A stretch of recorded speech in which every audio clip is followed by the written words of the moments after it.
selamat malam. Memasuki hari kelima pasca penemuan jasad gadis penjual gorengan di Padang Pariaman yang diduga dibunuh dan diperkosa, polisi kini tengah memburu seseorang yang dicurigai. Pengejaran dilakukan hingga ke hutan di sekitar TKP.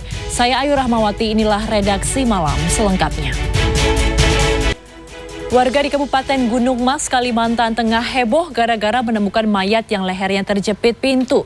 Diduga ia hendak mencuri di rumah warga. Sementara itu di Jakarta, seorang marbot masjid diduga membawa kabur mobil ambulans milik yayasan masjid bersama istri dan 4 anaknya.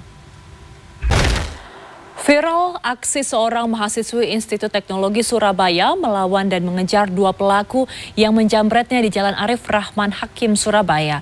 Sementara itu selebritas Nikita Mirzani mendatangi Polres Metro Jakarta Selatan untuk melaporkan seseorang dengan pasal berlapis.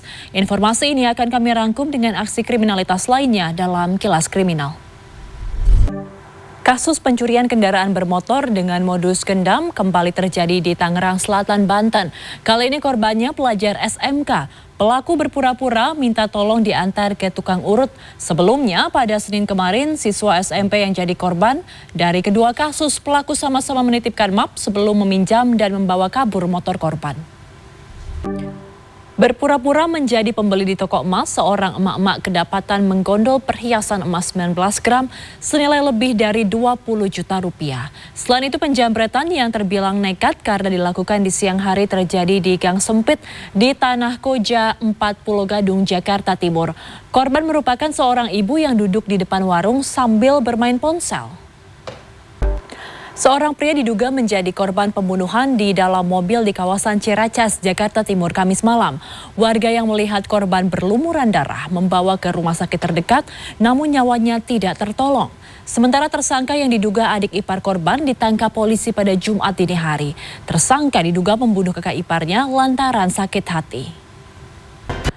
Memasuki hari kelima pasca penemuan jasad gadis penjual gorengan di kayu tanam Padang Pariaman yang diduga dibunuh dan diperkosa, polisi kini tengah memburu seseorang yang dicurigai. Pengejaran dilakukan hingga ke hutan di sekitar TKP. Polisi menetapkan paman yang menganiaya keponakannya di Bulukumba, Sulawesi Selatan sebagai tersangka. Pada polisi, tersangka mengaku melakukan perbuatannya atas perintah ibu korban. Bentrokan 2 kelompok pemuda di Desa Lelilev, Kabupaten Halmahera Tengah, Maluku Utara terjadi pada Rabu malam. Polisi terpaksa harus menembakkan gas air mata untuk membubarkan keributan. Sementara itu 4 buah bangunan di kawasan permukiman padat penduduk Kota Palangkaraya, Kalimantan Tengah ludes dilalap api. Penyebab kebakaran belum diketahui. Dan informasi ini akan kami rangkum dalam Kilas Peristiwa. CCTV merekam momen sebuah mobil menabrak gedung di Arizona, Amerika Serikat. Sang sopir yang berusia 73 tahun diduga mengemudi di bawah pengaruh alkohol. Sementara itu aktor asal Hong Kong Andy Lau jatuh akibat tersandung lubang di atas panggung saat konser di Shenzhen, Tiongkok. Informasi International Minute akan sekaligus menutup redaksi malam kali ini. Saya Ayu Rahmawati undur diri, terima kasih atas kebersamaan Anda. Sampai jumpa.